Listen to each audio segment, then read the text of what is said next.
السلام عليكم ومرحبا بكم في قناتي. ان شاء الله تكونوا كامل بخير وعلى خير ويلقاكم هذا الفيديو في احوال جيده يا رب. كما راكم تشوفوا اليوم جبت لكم هذه الوصفه تاع التحليه اللي راهي دايره حاله في المواقع التواصل الاجتماعي وفي التيك توك، اللي تجي بنينه وخفيفه. على بالي كامل شفتوها، لكن انا تاني كي جربت الذوق تاعها باش عجبتني وندمت لي ما درتهاش مع الاول. قلت اليوم نديرها مع حباباتي ونبارطاجي الوصفه معاكم.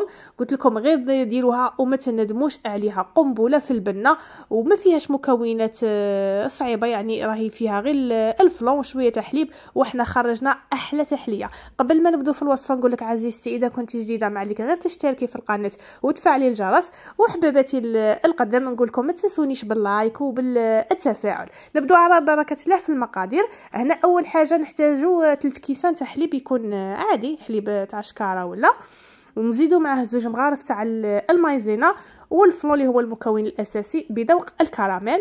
انا درت 100 غرام، هذيك العلبه تاع 100 غرام. نجيبو هنايا طاسه ولا اي حاجه، نحطو هذاك 3 كيسان تاع حليب تاعي. انا الكاس تاعي 240 ملل، هذيك ما عمرتهاش بزاف. نتوما الكاس تاع 220 عمروه حتى الفوق. 3 كيسان تاع حليب كما راكم تشوفوا. نزيدو عليهم قلت لكم 100 غرام تاع فلون بذوق الكراميل. انا درت هذا تاع 100 غرام، اذا عندكم هذاك تاع 50 غرام ديروا 2. نحطوا الفلون تاعنا كما راكم تشوفوا. نزيدو عليه 2 مغارف تاع مايزينا.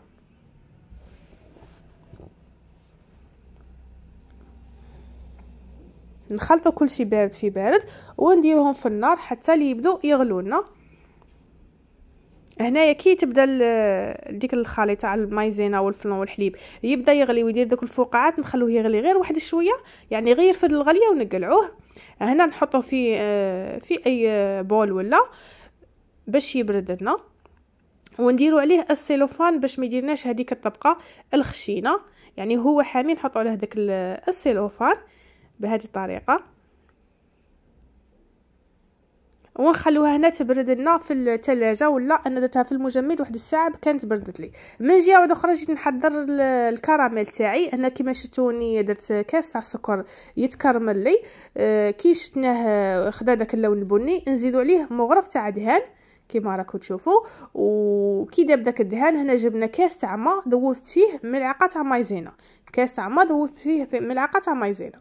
كي يذوب لنا هذاك الدهان ويدخل لنا مع السكر نضيفوا هذاك الماء اللي فيه المايزينا.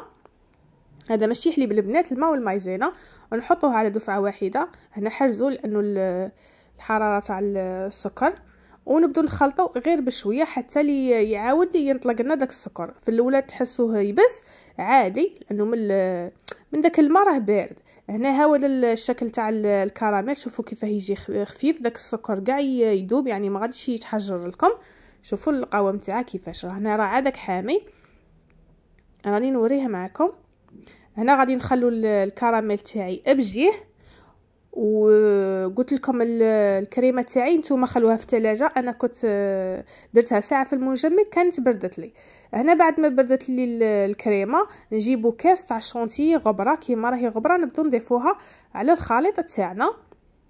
كاس تاع شونتي نفس الكاس اللي خدمت به، ونبقوا نطلعوا فيها بالباتر يعني حتى لي اللون تاعها يولي شويه فاتح. كانت صفراء يولي فاتح، وتزيد لنا في الفوليوم.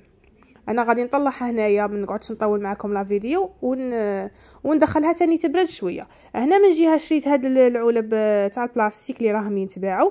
انا اختاريت هذا الحجم الصغير، راهم يديروا غير 2000، وغادي ندير فيهم التحليه تاعي. يعني اللي تبغي ديرها كمشروع ولا تبيعها كيما راهي في العلب تبيعها. نجيبوا الكاليطه هنا لازم تكون شويه نوعيه جيده، ماشي ديك اللي جايه كاع مسوسه. هذه شويه حلوه، جات البنه تاعها شابه.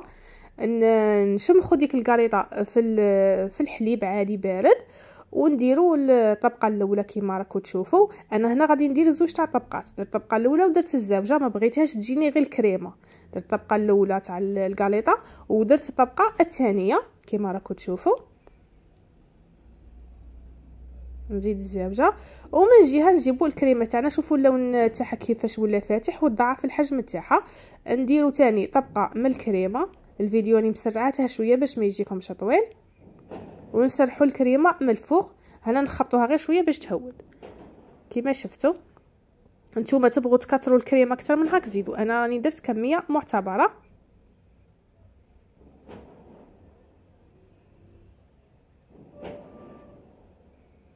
نسرحوا الكريمه تاعنا من الفوق بهذه الطريقه. شوفوا كيفاش يبانوا الطبقات. غادي نعاودوا نديروا طبقه من الكاليطه نفس الطريقه كما الاول. نشمخوا الكاليطه تاعنا في الحليب ونديروها من الفوق.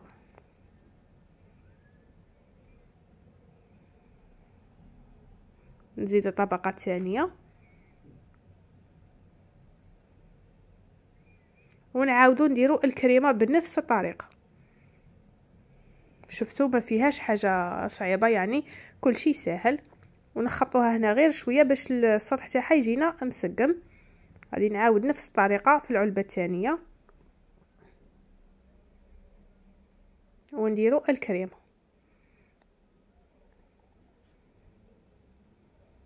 شوفوا كيفاش يبانوا ما شاء الله طبقات باينين.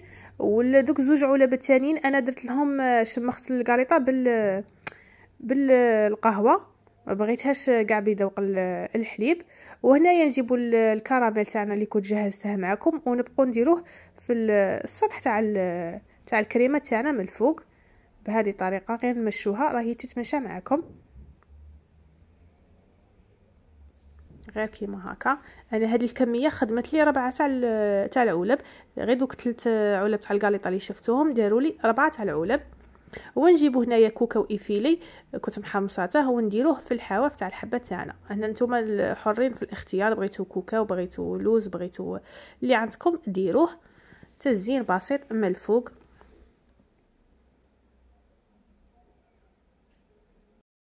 وهنا نعاودوا ندخلوهم للثلاجه، يعني وقت التقديم نحطوهم. هذا هو الشكل النهائي تاع التحليه تاعنا اللي قلت لكم تجي بنينه. صدقوني جربوها راكم تعرفوا اش راني نقول لكم.